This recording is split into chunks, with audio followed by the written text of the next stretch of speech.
Hey everybody, this is Smashing Game Time. We are three brothers who go through the back catalogs in the yesteryear of gaming. I am your host, Nick. Caddy corner bottom to my left is Jake. Hi, that's me. And then to my left, not caddy corner at all, that is Josh. Apparently I have to use Roman numerals, but whatever. Oh, okay. So the notes for today's episode, Josh wrote Elder Scrolls 5, the number 5, instead of the Roman numeral 5, like everyone else does. Josh is just so different. Josh isn't like those other gamers.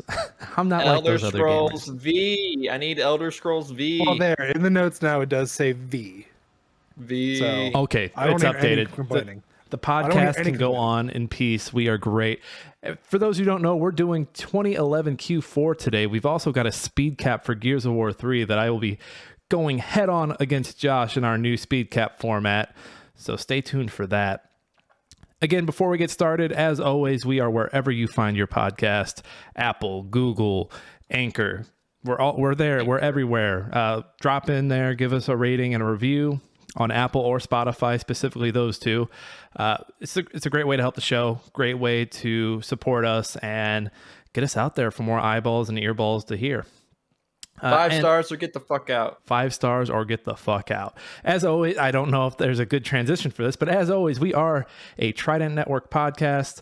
Go check out some of our sibling podcasts. They're great as well. Guys, what have you been up to this week? Go for it. No, you got this. I've honestly done nothing but relax. I just ordered Horizon Forbidden West, so I'm going back and just replaying Horizon Zero Dawn, knocking that out again, getting familiar with the story, and continue from there. Why don't you stream it, damn it? Josh gave up that streaming life. I gave up the stream life, yeah. Give me that video card if you're not going to use it, damn it. Yeah. What video card? Or your video capture card. If you're not going to use it. Nick, I've got that spare one I told you could have. Wait, you guys use capture cards? Well, it's not a capture card. It's just a display port that lets you, if you're playing on something on like the TV or something, you can stream it onto your computer. I have an Elgato, Nick. Because I just moved my PS4 down here. Hold on. I'm gonna move my camera over so you can see my setup. It's kind of janky. If you're listening, you're not gonna see this, but if you are watching, we are on YouTube. Get about to see my PS4 setup. Don't worry, bro. We'll describe it to you. He's flashing penis. See that? I see a flashlight. Dude, I bet you don't use that trampoline. I do. I'm actually gonna use it right after this butthole. Do you want the stand for that TV? I have it here. Do you? I told you I found it, and you're like, no, I don't want it at the time. First of all, I would never turn down the stand for a TV. I mean, I don't know where the screw's at for it. We'll have to rig it up, but it's better than nothing. So before I found that table, because we were moving stuff around, sorry, the light's blinding me now. That TV was on the floor, and it was used as a second screen for my work laptop. So I'd be working at the coffee table over there, while my second screen's across the room. It was a great setup. It was a fun setup. We'll talk about the video capture stuff off stream. Jake, what have you been up to? Just making content on YouTube. I actually just recorded a video with my dog choosing my characters in Multiverses, so it's kind of interesting editing that now. Multiverses. The season 1 comes out tomorrow, so can't wait for that. Just playing tournaments, getting a lot of content out there. Yeah, it's fun when you're making. Sorry, go ahead. Oh, I've been kind of slowly playing Rust again because I've been watching it.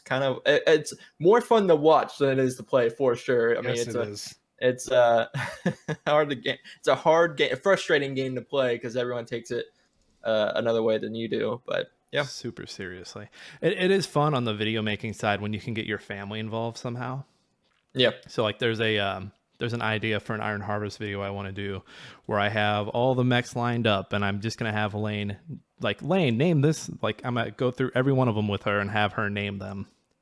You just sound like every generic YouTuber out there. Just a heads up. I mean, I think it'd be fun. Jackie, because we have a laminator, she made all these different cards and stuff from the characters. So what we did was we put a card on above a plate, and we put a treat on the plate, and whatever Ella went to, that was the character I play. That's what you got to do. Now, Nick, if you told me you're going to have Lane not only name them, but then you're going to have her, like, you're going to play the game, but you're going to have her tell you what to do, then I'd be like, okay, you're playing with fire right now. Let's see if this is going to happen. Then I'd have to play the game. I haven't touched Iron Harvest in a few weeks, actually. Well, speaking of that, like having your wife do it, my wife actually talked about playing Phasmophobia and getting her reaction on camera. We need to do an episode where we get the wives in to play Phasmophobia. Yeah. I think that'd be fun. Have them like, how do I move and run? How do I turn and run at the same time? That'd be a lot of the conversations. So does your wife do that too? Yep. She struggles. She'll move, but she can't turn the camera at the same time. I'm like, what is wrong with you? I think it's a controller thing. I think if it's mouse keyboard, I think it'd be a different story. Maybe.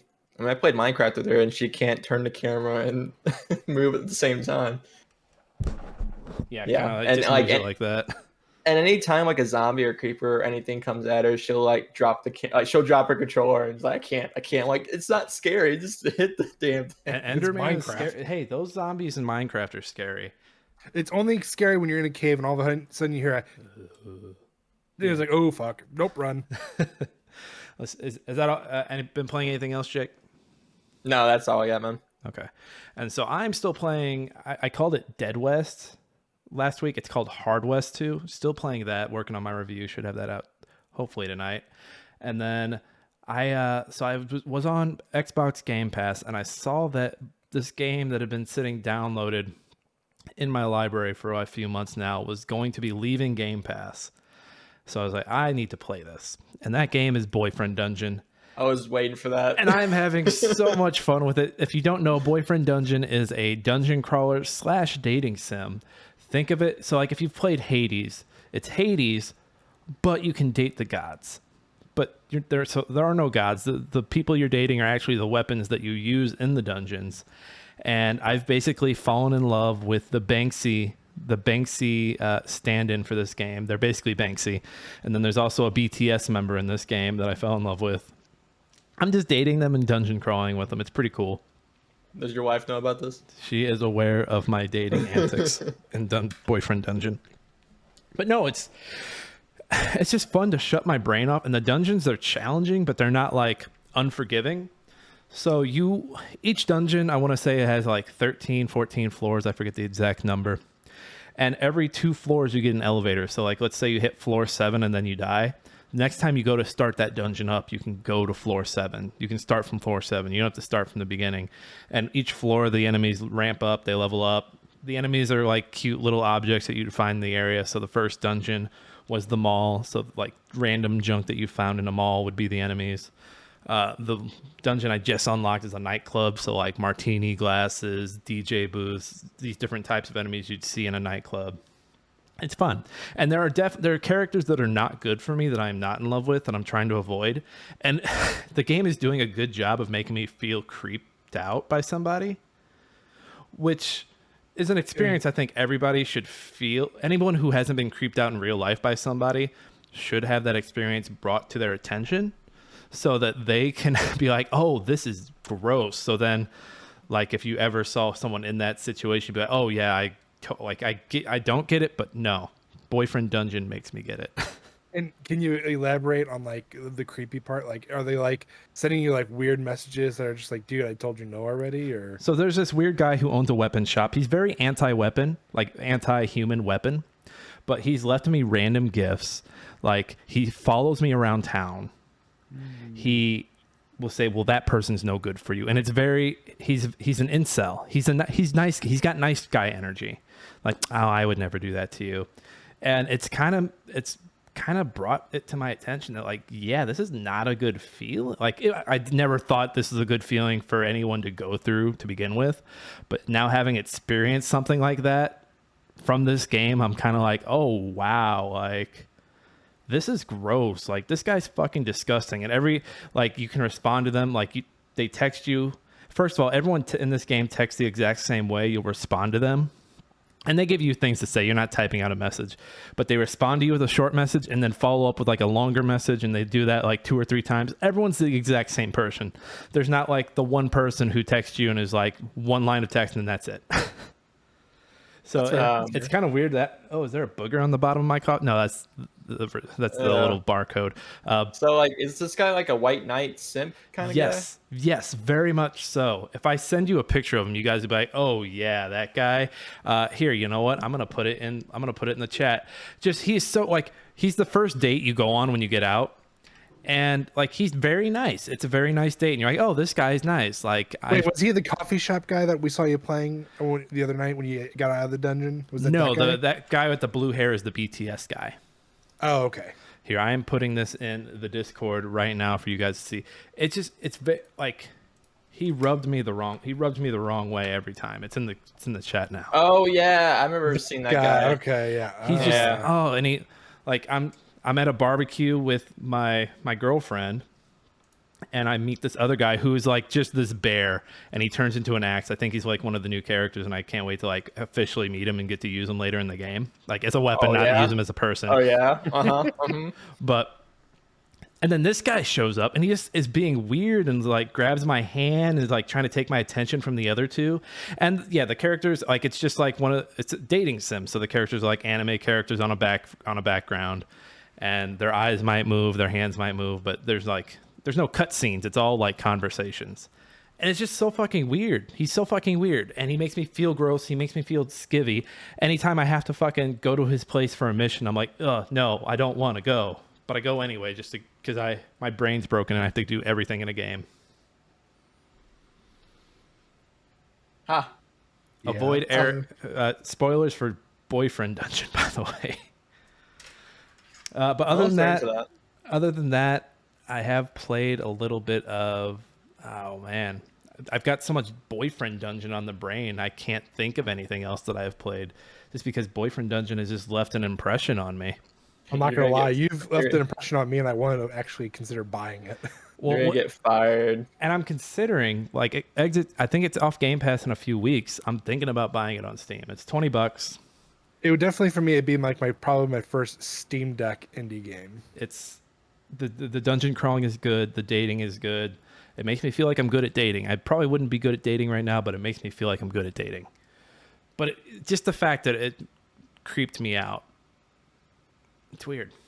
I feel weirded out. Other than that, on the personal side, nothing much going on. I did finish a rewrite on a script, so that's pretty exciting. Finally out of that. That's something I started beginning of the summer, and then life got in the way, and now it's done. And now I'm just like, you can't see me. You can't see me if you listen on audio, but chef's kiss. But if you can't see him, he's wearing a dumbass headband. We don't know why. We never asked him to. I like wearing the headbands, okay? My hair, I didn't comb my hair fully, just the front parts. So the sides were standing up all weird, so I have the headband on to cover it up. Any other questions from the class, Jake? You suck. All right, you guys ready to get into the last part of 2011? You guys ready to finish 2011? Yeah, let's answer my question. Answer my question. What's your question? I said you suck. That's not a question. Are you guys ready to get into 2011? Yes, let's go into 2011. It's a new year. Q4. All right. October 4th, we open with a banger. Was this game, so October 4th, Dark Souls. Was Dark Souls, when it came out, was it like this big cultural thing, or was this something that like flew under the radar when it came out at first? It kind of flew under the radar first. It really didn't pick up until Dark Souls 2. I say Dark Souls 2 is probably when everything kind of blew way out of proportion, and people were like, what is this game? And then they went back and saw Dark Souls and Demon Souls, and were like, what the fuck? So when was Demon Souls? 2000. Was it 2008? Because I know it was PS3. 2009. 2009. Okay, so this was right off of that Demon Souls, and this was for everything. This was Xbox. This was PlayStation. Windows. Yeah, all that. Yeah. So actually, it was the 360 version came out first, and that's why. So technically, the 360 version came out. It was sooner. It was like September. But they officially give it the release date of October because that's when everything else came out. Because there was a pushback for the PS3 version. There was an issue, like a huge manufacturing issue. Mm-hmm. And then They wanted to release it at the same time with Windows, but they're like, well, we're going to make an Xbox, kind of like an Xbox exclusive almost at first, because they did Demon's Souls exclusively for PS3. Yep. So they kind of like, let's make it an exclusive for like a month or so, you know, a couple weeks, and then we'll come back and release it for everybody else. The thing about this game, though, is that, like how Josh said that Dark Souls 2 was like the start of like the whole series, is that Dark Souls 2 was actually the least favorite out of all the Dark Souls ever made. Like, yeah, like there wasn't hype for a release until Dark Souls 2. It wasn't like a mainstream thing until Dark Souls 2. Because I do remember like people like being super excited about Dark Souls 2 coming out. I don't remember this one. So my thought, like from the outside, not knowing anything, would be that, oh, Demon's Souls was supposed to be the PlayStation exclusive. Dark Souls was going to be the Xbox exclusive or something, or a timed exclusive at least. Would have been my original thought. But it's crazy now that you know, we're 11 years removed from this, and From Software is probably one of the most well-off studios who are actually still hitting, like they're still like they haven't peaked yet. They're still like, with each new game they throw on, it gets better and better. I mean, we went from, Dark Souls 3, you know, obviously didn't hit its height that it was supposed to hit, because people are like, oh, I wanted more of Dark Souls and Demon Souls. But then they come back with Shadows Die Twice, and then you have Bloodborne. I mean, like, you have all these other games that come in every year. It got better and better. Well, it sounds like they're getting really good about, like, because an early issue with them was that they weren't getting stuff out re-released or onto other platforms, which you kind of highlighted with the talk at the beginning of this.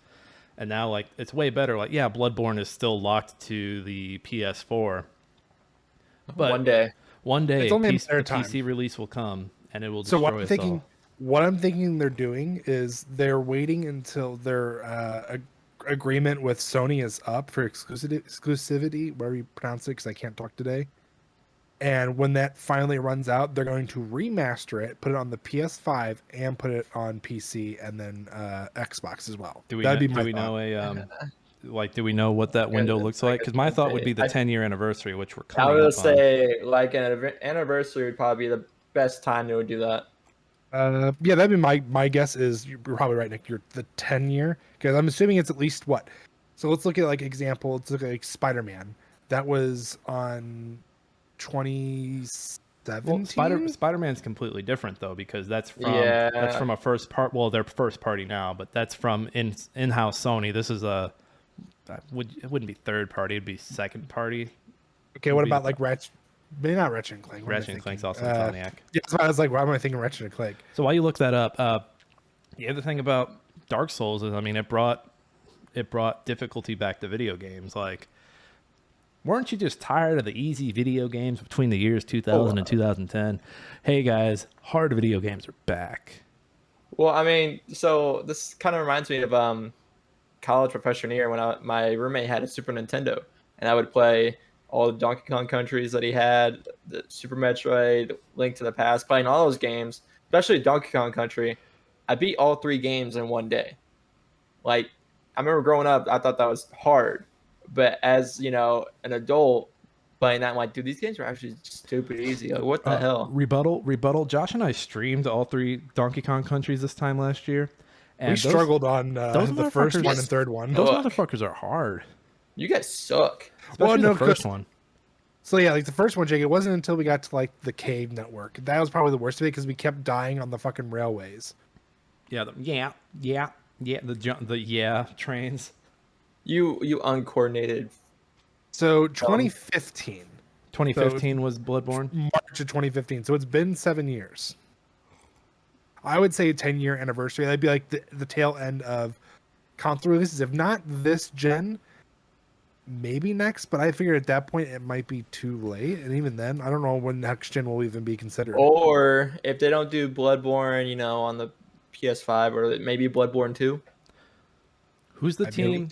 Who's the team that did the Demon Souls re-release? Is that Blue Boys, Blue Point, Blue Guys, Blue Man Group, Blue's Clues? Hold on, I'm pulling it up right now.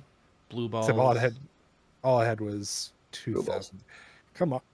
Blue Skidoo, We Can Too. Who is it? Come on. Give me the info I need. Just type in Demon Souls re-release Wikipedia. I did that, woman. Who? Josh, your search skills fucking suck. Yeah, man. Watch this. I'll find it first. All right, try. Jake's about to beat you in this fucking Google race. Oh, here we go. Finally found it. Jesus. Blue Point Games is the developer. Hey, I knew it was Blue Point. There we go. I did that. It's right here. Exactly right here. As I typed in Demon Souls and it wouldn't give me 2020. I'm like, God damn it. Because you were just typing in Demon Souls. It's going to default to the original game. Yeah, but I was like, okay. Then I clicked on the Wikipedia page thinking it'd have like the option for a re-release, and it didn't. I'm like, what's the point of this page then? SEO has not been optimized for all these games that are just getting the same name from the original release. Anyway, going back to Dark Souls. So yeah, I mean, so that was 11 years between releases, if I saw that right. So yeah, I would say 10 years is a good mark. So we'll definitely see it on this current gen and PC. If not, like Jake said. I think we're still a few years out. We'll see what happens though. Anything else on Dark Souls and the message just made of everything? Well, I feel like Elden Ring is kind of like was a huge game. It's still huge. Like there's so much that you could still do in that game. I'm sure they're gonna have DLC coming out whenever.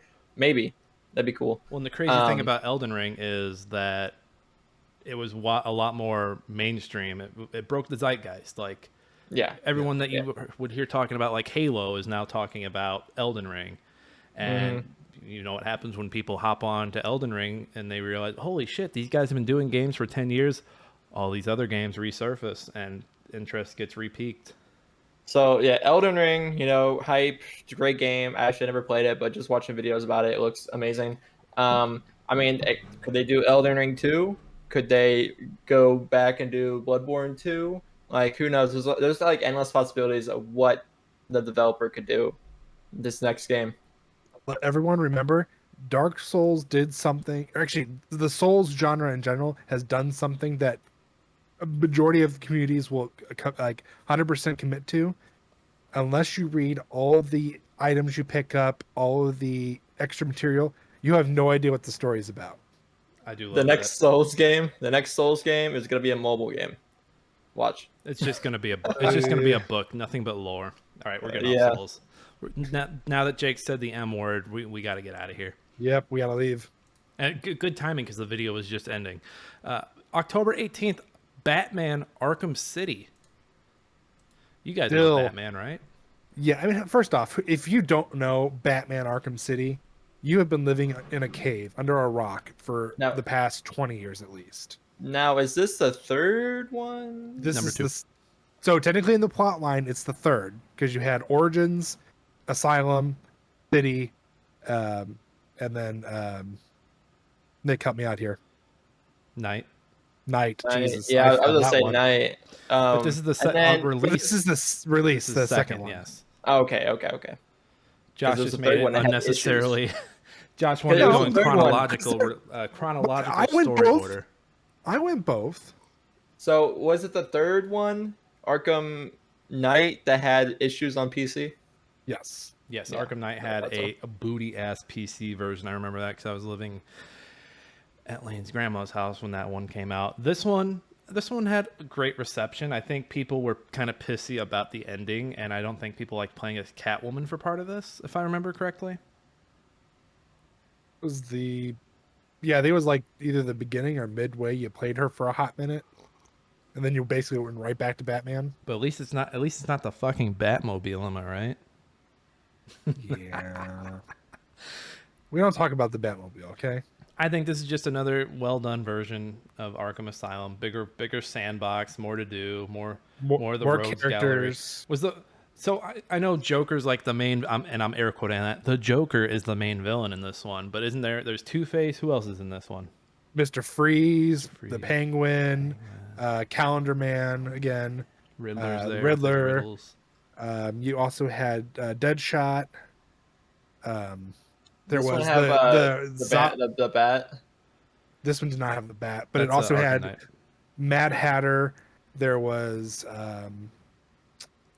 the guy who kills girls mainly. I can't remember his name. Starts with a Z. The guy who, in the first Gotham, or is that the guy with all the marks on his body for every victim? Yes. I can't think. I know who you're talking about. I can't think of what his name is though. And then, did Scarecrow come back, or was Scarecrow only Asylum? I think he was only Asylum. Like Scarecrow, like his gimmick was so good though. You'd think they would have kept that going. And he was scary. I mean, just his. I mean, remember his fight was just the most memorable in the first one for sure. Like it definitely stuck out as like, wow, this is, like, yeah, fighting wise, it wasn't the best. Just an overall though, like he was a fantastic character to play. Oh, you also had Ra's al Ghul was in this one. Oh yeah, he was. His daughter Talia. For those who don't know, this is strange. For those who don't know, this is a beat 'em up. This was the sequel to Arkham Asylum. On an unrelated, kind of related note, I started watching Harley Quinn, and all I have to say is, bring Clayface to a main Batman movie, please. He would do so. I mean, like, okay, we're talking like the current what's going to be trilogy of Batman. I agree. They did the Riddler so well. I think they could easily do Clayface, and it'd just be so good. Everybody needs to realize Batman does not need Joker to be good. You don't. You also don't need Bane. You don't need Two-Face. You're using all these characters that are overly used. Use people who don't get an eyelash batted at them. Well, and I don't know Clayface's backstory, but I do know that he is an actor, and so that's why he's so good at like turning into other people and then like playing the part. So I was gonna say my favorite iteration of him. Have you seen the Batman that was like 2005 released? It's on HBO Max right now. I remember seeing parts of it. It's been a minute though. So how they did it with him is he wasn't an actor. He was Bruce Wayne's best friend from like high school, and he ends up getting captured by the Joker, tortured, and then gets hit with this like Joker goo stuff, and basically just like mentally loses it. He tries to stay sane, but he can't. Becomes Clayface, and that's like you could do something somewhat like that. It doesn't have to be the iteration of like him being an actor. You could literally do anything that turns him into Clayface and makes him crazy. And you'd have him in the back. I think the best version of Clayface that you can do, which they did in this game, is not even hint at it being Clayface until like towards the very end.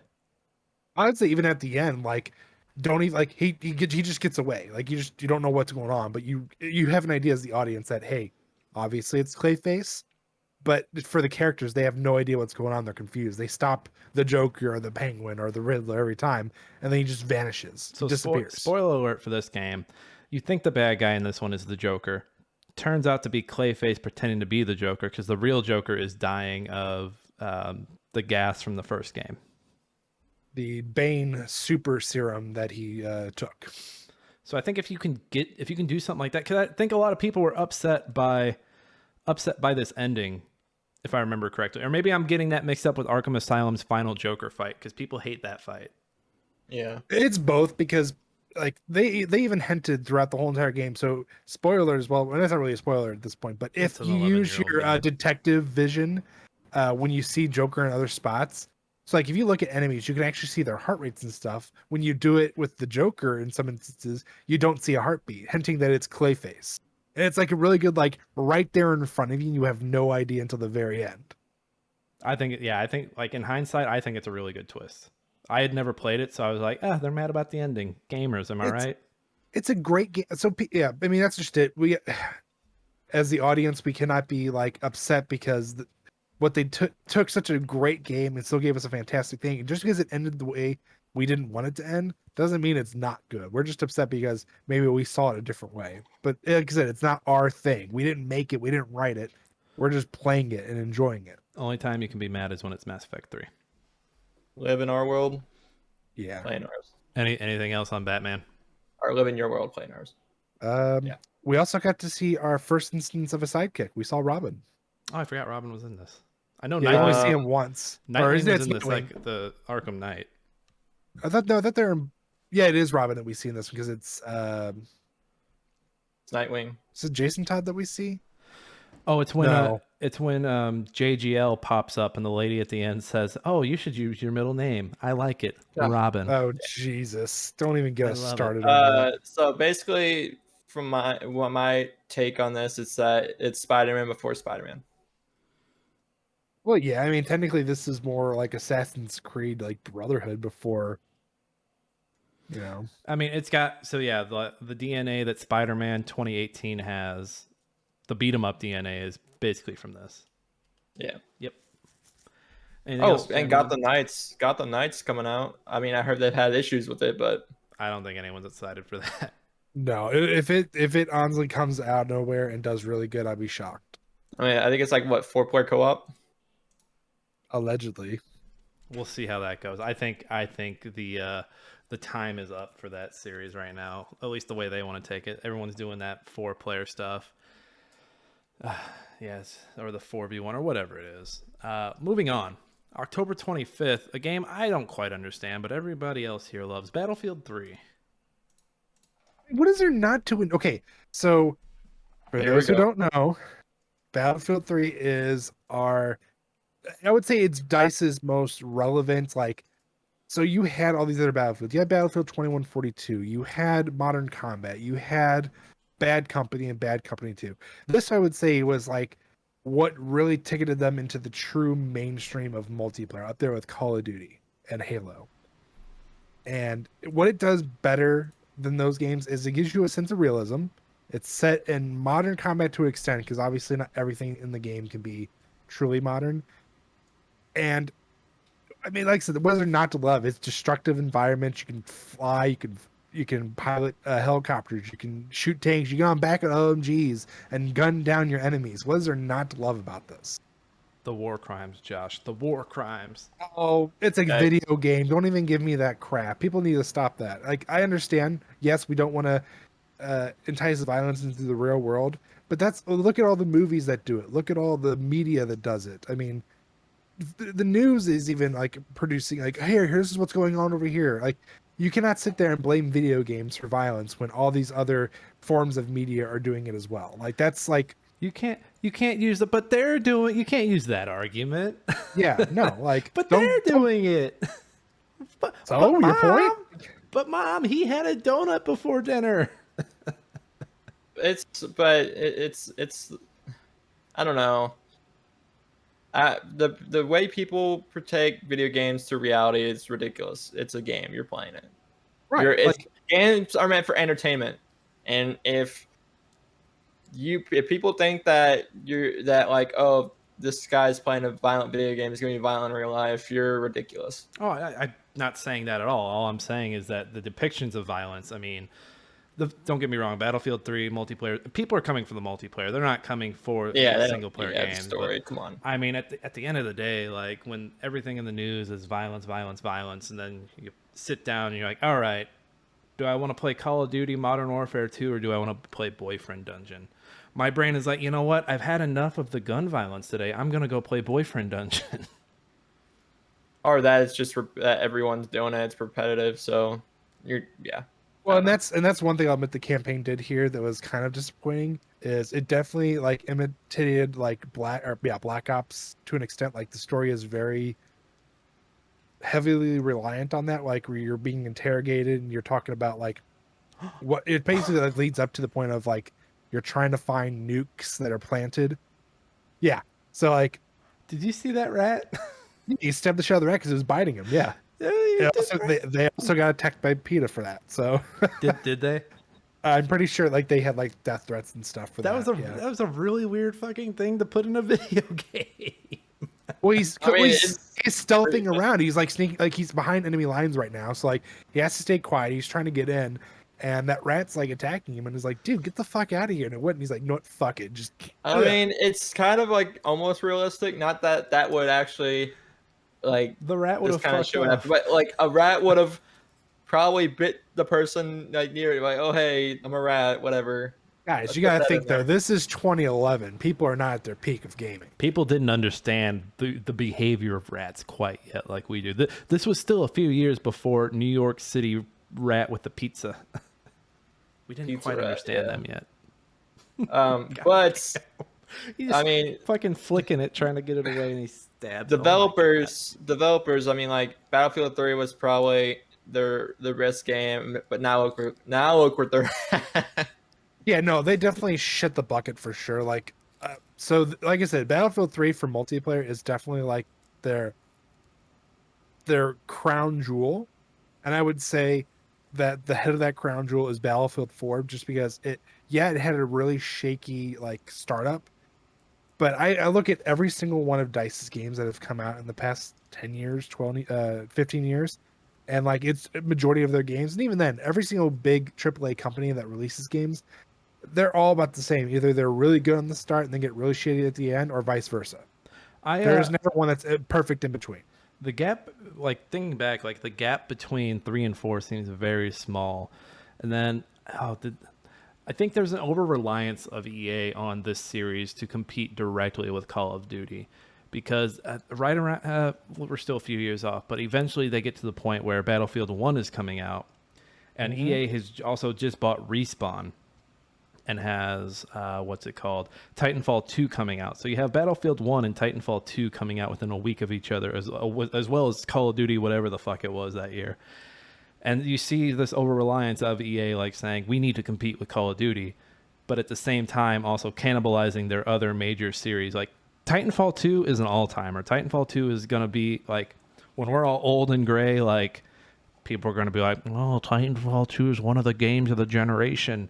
And you saw EA having no problem cannibalizing it because they see Battlefield and think, we need to compete with Activision and Call of Duty. But now it's all eating itself because Battlefield and Call of Duty are both in shambles.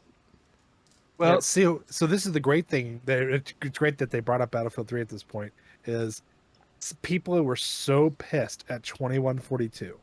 They've actually gone back. You mean 2042? What'd I say? 2142. 2142 is loved, I think. Oh, yeah, 2042, sorry. They hated it so much that they actually went back to the PC port of Battlefield 3 and have modded it to the point where it has updated graphics, and they've added their own, like, starting to add like their own equipment and own weapons. And there's a huge following now. There's actually a mod that I actually want to download and play, where it's a more realistic, like where it takes like 2 shots from any gun to kill people, like almost like an Escape from Tarkov feeling. They've made that into Battlefield 3 mods. Like it has a huge clamoring right now for people to get on and play it. I think we need to give Josh an episode to bitch about Battlefield 2042. Oh, I can go on for days about it. I think he needs a bitching episode. I think we're going to give Josh a bitching episode here soon. Ooh. Be ready for that, Josh. I won't say no to that. Anything else on Battlefield before we move on?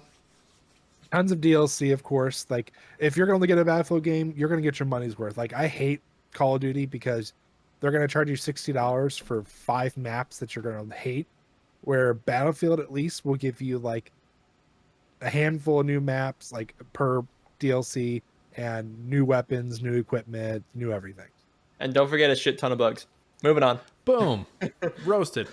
Moving on. November 11th, Elder Scrolls 5, a V, not a regular 5, a V. Skyrim. You might have heard of this one. Have you heard of this? Have you heard of this? You know, I believe there's like 7 editions of this game. Is that correct? I believe it's on every damn platform. I believe I saw my grandmother playing this on her microwave the other day. Skyrim. This is from Bethesda, pre-Microsoft. This was their last single-player Elder Scrolls, believe it or not. It's been 11 years. In that time, we've gotten Fallout 4. We've gotten Elder Scrolls Online. We've gotten Fallout 76. We honestly, besides Fallout 4, haven't gotten a single-player game from them. Like honestly, directly in-house. ESO kind of sounds fun right now.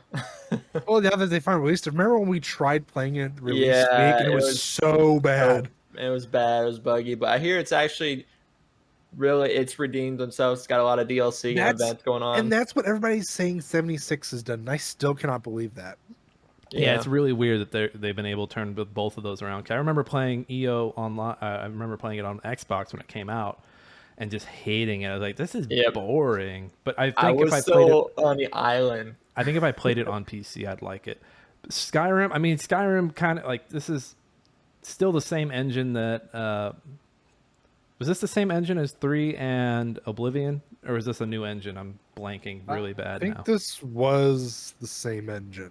But I mean, just like a Bethesda game, it came out buggy, but people loved it. It added dragons. You're up in the northern realm of the series, called Skyrim. Yeah. They're freaking dwarfs. Not dwarfs. Giant men. Giant guys. Giants. We'll just call them giants. Why not? They're talking about the Nords? Are they Nords? It's like, yeah, they're pretty sure they're the Nords. And it's got all your normal staples of the series. You've got your different guilds to join: Mages Guild, Warriors Guild. There's a Thieves Guild in this one, right? Yep. Yes. And then there was also, was it vampires or werewolves? They eventually had both. Okay. It was DLC. I remember being a werewolf. Yeah, it was kind of floaty. I remember it feeling very floaty. The game or being a werewolf? Being a werewolf. I mean, being either vampire or werewolf in the game was very floaty. So. And then just like traversing the world, like this was one of those games where like I'd go off the trail and like just try to hop my way up a mountain, like peak by peak. It was actually really good about that. The thing about this game is that it has so much replayability. Like till this day, you still have thousands of people playing it. Like, well, yeah, you can play it at like many ways. You can play it like, oh hey, I'm gonna challenge myself and only use bow and arrow. Challenge myself and not use any weapon at all. Just beat the shit out of my adversaries. Like, well, it's so much. Like I jokingly said earlier, there are like 7 versions of this game. No, way more than 7. It's fucking everywhere, dude. It's everywhere. If you name something, it's there. Modding's huge in this game too. There's actually a huge mod. I can't remember the name of it, but it's like a story mod that adds new characters, new voice lines, new quest lines. People say it's really good and it's a great addition to the game if you are looking to extend your play period with it. I love that. So, but Bethesda's doing the what's it called? Star bloody blah, whatever their new game is. Starfield, and then they were like, okay, and we're doing Elder Scrolls 6 after this, and then Todd Howard came out and was like, and then we're doing Fallout 5 after that, and it's like, dude, you've got like 15 years worth of work right there. Chill the fuck out. Yeah, dude, like take a chill pill. It's just crazy. It's crazy. This game is still relevant. This game is still being played. I think it still looks fine for how old it is. I know the VR version is terrible, but part of me still wants to get it just to be able to play it. Like I heard, like gameplay wise, it's not terrible. It's more of just like the visuals. It hurts your eyes because it's 10-year-old game, 11-year-old game. So it's like, the graphics aren't the best, and all they did was like pour it over to where it's first person with you. Like, I'm just saying, I would try it. Yeah, it still looks great. Give it a go. I think it's great. And the memes that came from this game, the arrow in the knee, someone posting a video and then the video turning to white and then them waking up at the beginning of Skyrim is probably one of my favorite memes of all time. Wake up. I still want to get everybody to get a copy of it for PC so we can do Skyrim together. Isn't that a mod? That is a mod where you can play one instance of Skyrim together. I think it had like, the max is like 10 or 12. Wouldn't that be like if you had it and then me and Jake jumped on your server and then, but if we wanted to continue to play that, we'd have to jump back on your server. Correct. Okay. Now, can I kill you? Yes, I think you can. Well, then I'm in. Like the way they were showing it off was like they were branching off. They had one group doing like the Thieves Guild stuff. They had another group doing the Dark Hand, or what the hell they're called, the Assassins. Dark Brotherhood. And then when they went into the war stuff, they would split up a fight, and they would just see who would win on a war when they did like the big fights at like Whiterun and stuff. I will say, whenever I look at this game, and this might just be because it came out right around when Game of Thrones was becoming a thing. I look at this game, and the fantasy vibe I get from it is Game of Thrones. Like, the world is treacherous. Like, anything can kill you around any corner.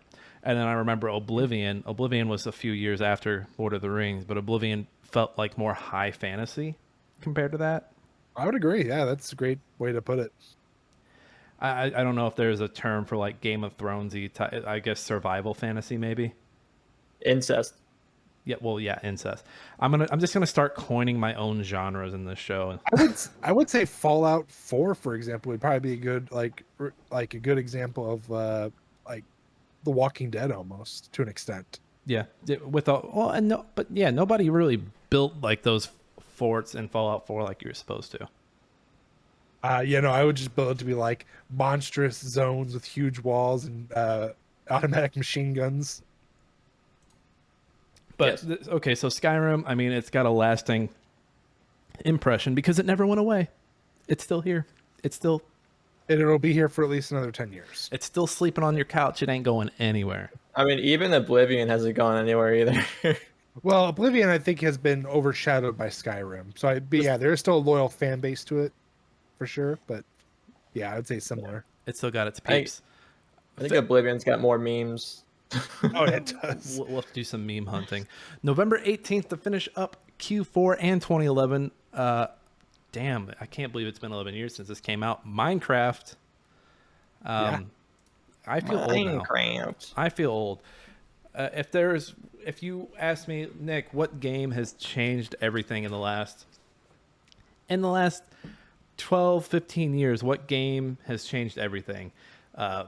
Crazy that I would bring up 3 of the games that we talked about today. I would say Dark Souls has changed a lot. I would say that Elder Scrolls has changed a lot. And then I would say that fucking Minecraft has changed a lot. No, I would say 2008 to end of 2011 is definitely like the landmark game, like transitioning. Like it's not. This is not your grandpa's or your dad's game. This is when like you start to see our generation like, hey, this is what we want to play. This is what we enjoy. Well, you start to see the handing of the torch, like the literal torch, because it's Minecraft. Yeah. Like, oh, hey, this is your generation's Mario. This is your generation's Halo. Your generation's Zelda. It's crazy when you look back at it. Like, yeah, Minecraft, probably Skyrim, probably Dark. Like, that's our generation. Like, when people are looking back 20 years from now, those are going to be 3 of the games that they're talking about. Yeah, Minecraft, and it's still relevant to this day. It's still it had an update recently, I think a couple months ago. It's still increasing, not only with content but with also expanding the world. Like the world gets bigger every day. So many mods, so many like different modes you could play. Like they had like a Minecraft Hunger Games, which was like very popular. Yeah, and I would say that's the big thing with this generation. It was between this and Roblox is it's not about the content that you start out with. It's about what you can do with afterwards, the replayability, the ability to add your own content and mods. Like, there's a reason why these games all stayed relevant and are still huge and popular. And it's not because of, like, think about this. Remember when we first played this game, how, like, what there was, and we thought it was so much fun? Yeah, it was survival mode, it was creator mode, and that was about it, yeah. Yeah, there's been so much added to these games that if we were to go in there right now, we would not recognize it because there's so much that's been done to it to not only improve it, but to increase the longevity of it. I don't even know who you are anymore. And it's crazy because you're bringing up community, and that's what games last on. Like, that's why there's still numerous, like, thousands of people watching and playing StarCraft 2 because of the modding scene. I'd say millions of people still playing Minecraft because of the modding scene. Same for Terraria. When you look back and you see the games that people are still playing, it's the games that people can either add things into or the ones that have like become a conversation piece. I think one like perfect example, I don't know how much modding there is in it, but Stardew Valley, which I'm sure we'll get to talk about that in a few episodes. That one, like, that becomes a conversation. Oh, who'd you romance? Oh, like, what was your main source of income? Were you a farmer? Were you a fisher? Were you an explorer? And I mean, you kind of see that with Minecraft. Like, oh, you're doing survival mode. What? And it's, I mean, the worlds are randomly generated. It's like, oh yeah, I dug real deep and I found a what do they call them, monster gates or whatever. You're talking about the ones that spawn the monster spawns. Yeah, I found a monster spawn right under my farm. I took it out, and like now I don't have to mess with monsters by my farm. It's just this is one of those games where like everyone can be telling a story, and it's something completely different. It's to harken back to Dark Souls, like Elden Ring. Like Elden Ring opened up the world, and now everyone can tackle everything differently and in different orders. Or I mean, just because I played a lot, Fortnite, like. Every game is different. Like, oh, hey, I was fishing over by the island. This guy came over. I fished him in with my line, and then I shot him with the shotgun. It was the cool, like, games that just become conversation pieces and that everyone can tackle differently. Games that can have stuff modded in. Those are the ones that last, and I think Minecraft is going to be around when we're all in the ground. No, I think for sure, no matter what, it's definitely going to be one of those games. Even if eventually it becomes free to play, 100%, I would say it would still be, like, even after we're dead, even like I would say it's going to be a game that we'll never see a sequel, but we'll see consistent updates and will live on for eternity. Oh, they'll keep doing those spin-offs though. What they have? They had story mode. They had that dungeon crawler. They're getting ready to do an RTS. Merch. You got to get. Oh, and you can't walk through a Target toy aisle without seeing a bunch of Minecraft toys either. Minecraft Steve. They're gonna do a movie. I guarantee it. Oh yeah, I wouldn't be. I mean, it's only a matter of time. Well, I mean, he's also a character in Smash. Oh yeah, I forgot he's in Smash. And everyone keeps like because he came out like I think last year, and still this day, everyone complains about Minecraft Steve and how unhealthy he is for the game. Like, is he like OP? He is stupid broken. Like he's got those blocks that he can build up. Like he can kind of like block off the map, can't he? Yep. That's toxic, Steve. You know what? I'm surprised we didn't get. This definitely feels like a game that could have had like its own like Red v Blue that somebody like generated off of it. Well, I mean, there might be something out there. We just haven't found it. No, there is on YouTube. Andy's little cousin. He's like 6. I've seen him watch a couple, and I just shake my head because it's like, oh god, this is terrible. It's like, but it's not Red v Blue. Like, no, it's not to that extent, but it's like kid friendly. Okay. Yeah. I mean, I did enjoy watching PewDiePie do his Let's Plays. Made something really creative, and because a lot of people love watching him play Minecraft. I forgot I forgot I do have this with Game Pass, so maybe I should do some survival on Minecraft to see what happens. Still very popular on Twitch, apparently. Yep. Wait, Nick, which edition do you have? Do you have the Bedrock edition or is it the Java edition? I'd have to look and see what Game Pass has. It has to be the Bedrock edition, I would imagine. What's the difference? I could not tell you to save my life, but if you were talking to like a Minecraft person or if you're a speedrunner, they could tell you all the differences. So I think my favorite thing about Minecraft is like playing with friends and then like blocking somebody in their house and then setting it on fire. That's why no one plays on your server. Well, that's what I think we all quit playing. I think we pissed somebody off by putting some TNT underneath their house and setting it off. We had one world. They had autosave. We had one world where I think we invited Rex's brother over, and then one day he just blocked my doors with a bunch of stone, set it on fire, and I had to like jump. And we weren't playing creative, we were playing survival. So I had to go to the roof of the building, jump, and then just fucking die. Jesus. It's dark, but it's just a fun game to fuck around with friends. We had that one world that was like somebody built Wayne Enterprises. There was like Zelda stuff around there. Just a bunch of like somebody had started the wall for Game of Thrones. I just remember the one that we all played where we built our houses like across like from like far distances, and we built those highways to easily get to each other. I forgot about the highways. We also did there was a Rainbow Road. Someone did like the Rainbow Road course from Mario. Oh, Minecraft. Like I said, this game's gonna outlast us all. Yeah, it's easy. All right, you guys ready to get into some news? Yeah, let's do it. Read all about it. Latest football scores. Morning paper. Morning Star. Paper, mister? It's time for old news.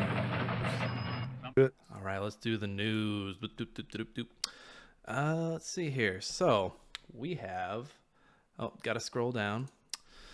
All right. October 15th to the 16th, EB Games Expo 2011 held in Gold Coast Convention and Exhibition Center in Australia. I'm going to guess this is just like one of those where they're showing off the games and like different companies coming and like, all right, we need to order this many of this unit so we can move it. Yeah. So think about this. So you have E3, which is the summer expo. EB Games Expo is more like a late fall, like, hey guys, the following year, like towards the same time is like your introduction. So if you have games coming out that you don't like, you want to show your introductory trailers and stuff and early gameplay concepts, now's the time to do it. And that's what they did here. So for example, like newer games like Skyrim and 2K11 and stuff like that. Yeah, at this point you've got those there. They'll show it to like try and like get you to buy it. Try to move some additional units for the holidays. Right, but then you have games like Forza Motorsports 4. Goddamn. Yeah, right. God, sorry. Like the PlayStation Vita, for example, Ratchet and Clank All for One, all these other games that like maybe are coming out in the following year. They're like showing, hey, here's some more prototypes for it. Prototype 2 even, for example. Well, and I imagine this is where, oh, hey, the fiscal year ends in March. Like, get all this stuff in and make your money. Like, yeah, pretty much. Get good before fiscal year. October 21st through the 22nd, BlizzCon 2011 held in Anaheim Convention Center in California. Any highlights from BlizzCon that year, Josh? All right, so they had the showcase a new Diablo 3 cinematic trailer called the Blackstone. I'm sorry, the Black Soulstone. That had to hit because I'm sure it was because Blizzard was still in good graces at this point. Yeah. So then they also had the StarCraft 2 Heart of the Swarm reveal trailer, showcasing the new units and abilities. They showed the Blizzard Dota trailer for a new game mode for StarCraft 2.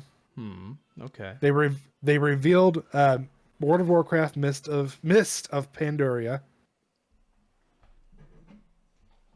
Yes, no?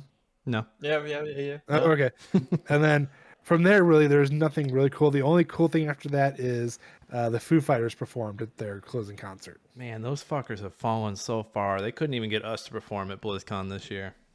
Yeah, it's pretty bad. They've fallen so far. November 18th through the 19th, Minecon held in Las Vegas. Minecon, is that the one that has like the cringy videos come out every year?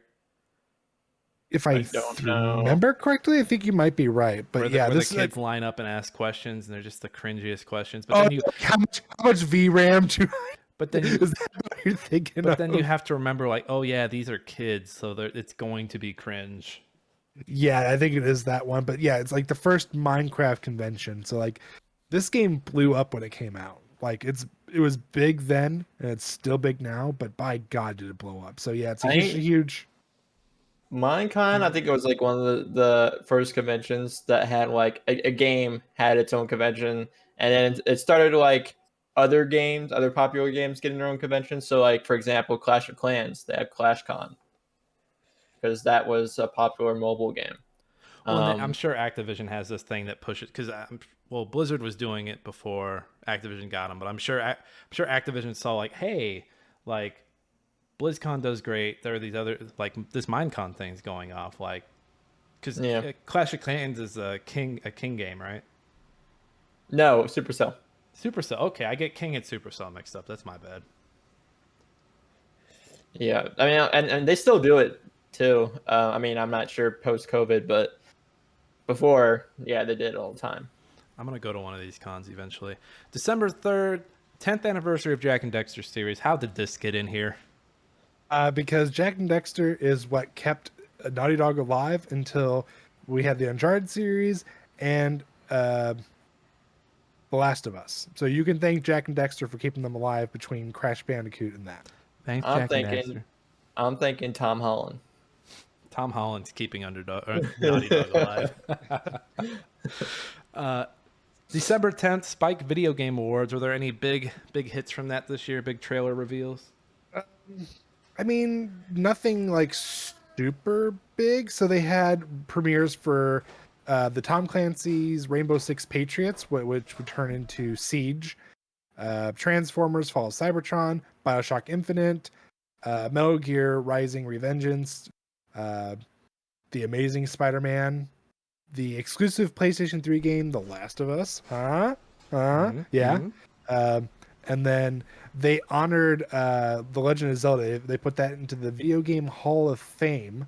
Took them all. And then, right. And then there's a couple of like highlighted stuff like award-wise. So Game of the Year was Elder Scrolls 5. It would beat out Arkham City, Skyward Sword, Portal 2, and Uncharted 3. Gamer God, which is just given to like the best company of the year, was given to Blizzard. Yeah. Son of a bitch. Son of a bitch. Best 360 game was Arkham City. It beat Forza, Gears of War 3, and Portal 2. Best PS3 game was Uncharted 3, beat Infamous 2, Killzone 3, and Little Big Planet. And to end it off, the Wii game was Skyward Sword, which beat Epic Mickey, Kirby's Return to Dreamland, and Lost in Shadow. Man, tough competition that Wii. All those nominations deserved it. Yeah, clearly Skyward Sword was like just fucking dominating. And then about a PC, I guess we're gonna bring that in there. Portal 2, which beat out Battlefield 3, Minecraft, and The Witcher 2. Yeah, I could see it. All right. R.I.P. Spike TV. December. Yeah. Excuse me. Gonna breeze through these last two. December 17th, PlayStation Vita released in Japan. And then on the 31st, Architect Studios disbanded.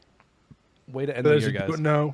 For those who don't know, Artec, they just did the early like PlayStation PS2 game show games. So like the Wheel of Fortune, they did Monopoly. I think there was even a Price is Right maybe in there. So they just did a lot of those games. So if you remember playing any like game show games back in the day, it was them. RIP, you guys. Thank you for your services and suffering through those games with us. All right, Jake, you got a meme for us? Me time. Yes. All right. Let us hop on over. So you guys don't have a bite of me saying me. I do have that bite. It plays every time. Cool. All right, what we got? Just the evidence is building up against Jake. Jake still hasn't listened to the show. Nope. Still hasn't listened to it. Too busy. I'll listen to it Sunday. All right, what's this meme we got here, Jake? All right, so what's cool about this one is that it has both games, Dark Souls and Skyrim, in this. So, guys, about to fight a dragon. What it would look like if it was Skyrim. Oh, he's on fire. You know. What it would look like if it's Dark Souls. You die. Play that Dark Souls death time. It's a good meme, That is Jake. ironically true. It's a good meme. I'm going to get you to listen to one of these shows eventually. I'm going to get you to listen. Not paid enough. I'm waiting for my hat, damn it. Hey, Where's what's my merch? Free hat. Where's my merch? Free hat. All right, so we have a speed cap. We're going to take a super quick break, and then we're going to come back with that. We will be right back. See you again. Hey, everybody. We are back, and it is speed cap time. For those who aren't aware, we have a new format. It is basically speed capper against the person who made the reviews. This week it is Josh. So it's me versus Josh. Josh has picked out 10 things for this video, for the speed cap that I have to touch on. If I score above 30, Josh has to do a dare that I've dared him to. If I score below a 30, I have to do a dare Josh has dared me to. For my dare, if I win, Josh has to do a 10 Things I Hate About You poem in the next episode. If I lose, I believe I have to tweet at the Deep Silver team about Dead Island 2 and where the hell my game is. For those who don't know what a speed cap is, like, what the hell are you guys talking about? I will speed through the synopsis of a game in 5 minutes or less, hitting all the points that I can think of, and Josh will score me after to see what points I hit on and missed. Yeah. We used to do 20-minute speed caps, and now looking back, that was way too much time. Man, you guys are missing out. This is like a battle against two sumo wrestlers. And Jake has nothing to do this whole speed cap. That's all I got. Jake's just gonna sit there with his cleft the chin boy wonder chin, and just What's fucking. wrong with you? I'm done. He quits the podcast. Bullied on camera. He quits the podcast. On camera. All right, Josh, I am ready. Are you ready? I am ready.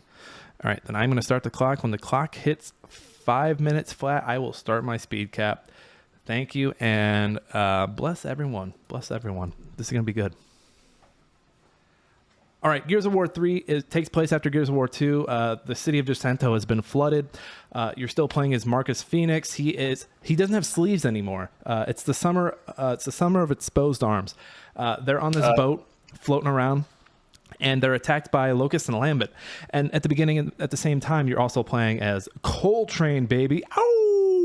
Wait, that was Three Dog. And Coltrane is like going and getting supplies, and they end up back at like his old football field that he used to play at. And you have a flashback to him playing football, and it's pretty dope. He sets up a bomb, blows the people up. They ran through like a grocery store. They get back just in time to help Marcus and everyone fight off a the Leviathan. And they've got these little I think they're called silverbacks. Like they're like robots that kind of look like gorillas, but they used to fight the big boys. Lambent are running crazy, and Prescott, who's like the leader of the COG, is there to like tell you something. He's mortally wounded. You're trying to get to Micah, who's like the chief of the ship. He's killed too. But before Prescott dies, he's like, Marcus, your father, he's alive. He's on Azura. It's a secret base. You got to get there.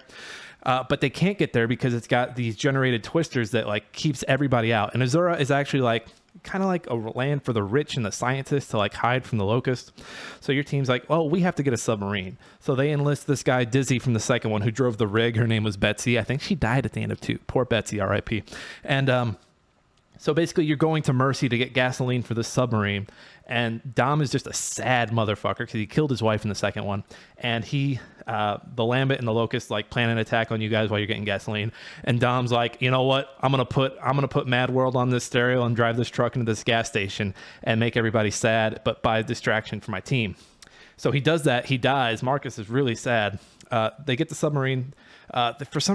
They end up in a town. I think it's called Char. And there they run into Griffin, who's voiced by Ice-T, that I remember from last week. That was on a quiz. And basically Char, I think, was a town hit by the Hammer of Dawn. And basically everyone there is like all charred up. It's all ash people. And this is actually from the trailer. Like you're basically hiding in ash people and fighting people to go get more gasoline. This game is basically hunting down gasoline. And I think I forgot to mention in Mercy, you find out that there are also people who were sick from the emulsion. I forget what their names are. They might be like the Abandoned or something, but they're sick looking like Lambent people. So you and Griffin's people fight off like hordes of locusts and Lambent. There's a Corpser fight in there. There's some Berserker fights in there. There's some Lambent fights in there. It's a lot of boss fights in this game. I think there's a Corpser mommy in there too. So you get more gasoline. You end up on Azura. The Locusts have gotten there. They didn't even need a fucking submarine. They're just like, fuck it, we're here. And you find your daddy. You find out that he's working on a cure to get rid of all the emulsion. It turns out emulsion is like a virus. Like if you're around it enough or use it enough, like it works its way into your DNA. And so he was working with Myra, the queen of the locusts, to try and get rid of this DNA issue so that when this cure was pushed, it would only kill the Lambent and it wouldn't kill the locusts. And Marcus like, Daddy, we got to do this now. We got to fix this now. And he reveals like, oh, hey, by the way, I injected the DNA into myself to test it. I'm going to die when this shit goes off. Myra finds out this is going to happen. She's not wanting this to happen at all. She attacks them with a flying big fucking bug thing that we had no idea that this was a thing until the very end. You end up killing her with Dom's knife, I think it's his commando knife, stabbing her, just fucking stabbing her. She dies. They set off the bomb. Marcus Daddy's dies in his arms. Marcus gets really sad. The world's at peace. There's a blue light that like cleans the planet. Marcus takes off his do-rag and Anna's like, we can live now, Marcus, we can live. And it's just really sad. And there's a DLC called Ram Shadow where you play as I think it's Team Felix or something like that. And I forget what they're doing. I don't think Josh would be mean and add the DLC to this. I don't know about that. You also play as Ram in there. It's a prequel. It's pretty cool. It's fun. What else? Baird's there. Baird's not really doing much. He's just support. It's the first one with 4-player co-op. It had horde mode. Their new weapons were like the old Lancer, what is it called? The throwback Lancer, classic Lancer. But yeah, it had a bayonet on it instead of a chainsaw. And you know what? I'm going to yield my time because I think I did a pretty fucking good job. Okay, let it be known officially with 8 seconds remaining. Yeah, buddy. Giving up. It's retro Lancer, you dumb shit. I was in the ballpark. All right, let's watch Josh score this live. No pressure, Josh. Holy shit! Look at all those check marks. You definitely you got over the 30 mark. Let's review this for everybody. So you mentioned that Jacinto was gone, but you did not mention that the story takes place 2 years after the fall of Jacinto. I wasn't sure. I knew there was a book in there somewhere, so I was like, it takes place after Jacinto. You didn't name the ship. It's the Sovereign. Yeah. You didn't mention Anvil Gate. You did mention Charon Prescott dying. You did not mention... Well, it was whatever side story. You did give him the data. You did find out M. Phoenix is alive. But the only reason you found that out 100% is the Marcus and the squad head to Anvil Gate to see Huffman, who has the technology to decode the data that was given to Marcus and them. You did not mention the first fight with Lambent Berserker, which is at Anvil Gate. I forgot about that one. Okay, so you did talk about the squad looking for a submarine. You did talk about finding the fuel Mercy. You did come back and talk about the Lambent being human as well, or taking over humans. You did talk about Dom sacrificing himself, which to this day, I'm not gonna lie, Gears of War 3, if it's gonna be like known for anything, it's the most saddest fucking story you can think of. It's Dom. Yeah, Dom has the saddest fucking story. I think the high, not like to say it's the high point, but like I think the biggest point of that being too when he like takes out his wife, like with the mercy kill. Like the first one is like you feel bad for him because he's looking for his wife, and then when you finally find her in 2 and he has to kill you, you're like, fuck, dude, how can this get any worse? Dom killing himself to save everyone or distract them. It gets worse. I mean, don't get me wrong, he at least gets to see his wife, but it's like, fuck, dude. But it's still really cool because you see all the explosions. Anyway, I'm getting sidetracked. The squad heading to Shard to search for fuel. Yeah, because they originally were going to get fuel at Mercy, but since Dom ran into the fuel line, destroyed all of it, so they had to actually find more fuel. And then Griffin giving Marcus the information and then helping defend. You got that. You got a half point for saying they made it to Azura, but you never said that Adam contacted them. As soon as they get there, Adam literally contacts them and tells them where to find them. Sorry. Adam talks about how he made a device that'll eradicate the Lambent and the Locust. Squad defend Adam as you fight off the Locust, the Lambent, and Myra. The device works, killing Adam, and you find out he dies because he injected himself with the emotions. The only way to test it out to make sure it works. After that, Myra insults Adam after he's died. You didn't mention that, so that's why Marcus just finally fucking has enough of it. Just runs up to her and just stabs her. Says "bitch" with Dom's knife. And then you didn't mention that Marcus is pondering, like, what's literally left for humanity? What can we do beyond this? And Anya just comes up to him and says, like, basically, like, whatever we can. We can finally relax and figure that out. And then I only threw in Ram Shadow because I needed one other question. So I just was like, you just name that. And I'm regretting this. I should have not put this in here, but I was like, literally, just name the DLC, Ram Shadow. That's it. Well, I mean, you only needed 10 questions and you gave us, what, 20? I was being nice. Mm-hmm. It's our first one. Well, hey, I win. So Josh has to do a 10 Things I Hate About You poem next week. So, what am I doing it on exactly? 10 Things You Hate About Me. You? Okay. Yeah. Oh, man. That's going to be easy. This poem's going to I'll have my rip us tissues apart. ready. Great job on getting that together, Josh. Great job to me. I mean, hold on. I don't know if you can hear me patting myself on the back for doing such a good job. I cannot, but I admit, I've cleaned up my quizzes. They've gotten better. Oh, they were messy at the beginning, Josh. Messy. Just messy. Hey, we're improving. Josh had like a paragraph in for one time, and it's like, what are you doing, man? Clean your act Copy and up. paste. Get it together. All right, everyone. Well, hey, we get into 2012 next week. We're 10 years away from 2022. We're going to catch up by the end of the year. I can feel it. We're just going to let this know as a spoiler alert to everybody. The games in the following year do not look good so far. Nope. I think I kind of have an idea of what one game of the year for 2012, and we'll get to it. But like, don't say it. Don't say I want it to be a surprise for everybody. But I know. I think I know what it is, and it's like when you think back and think that one, you're like, oh yeah, that was a shit year.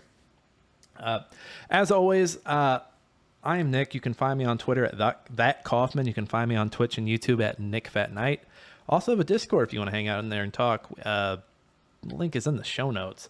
Jake, where can the people find you? Find me on Twitter, on TikTok, on YouTube, on Twitch, at jakeboykaufman.com. Or not .com. .com. Take the .com out of there. And Josh, where can the people find you? Find me on Twitter at I am Josh Sang. There he is. There is no I, but I'm so upset about that. And you know what he's saying on Twitter? Not much. All right, everybody. This has been Smashing Game Time. We hope you all had a smashing great time. We will see you all next time.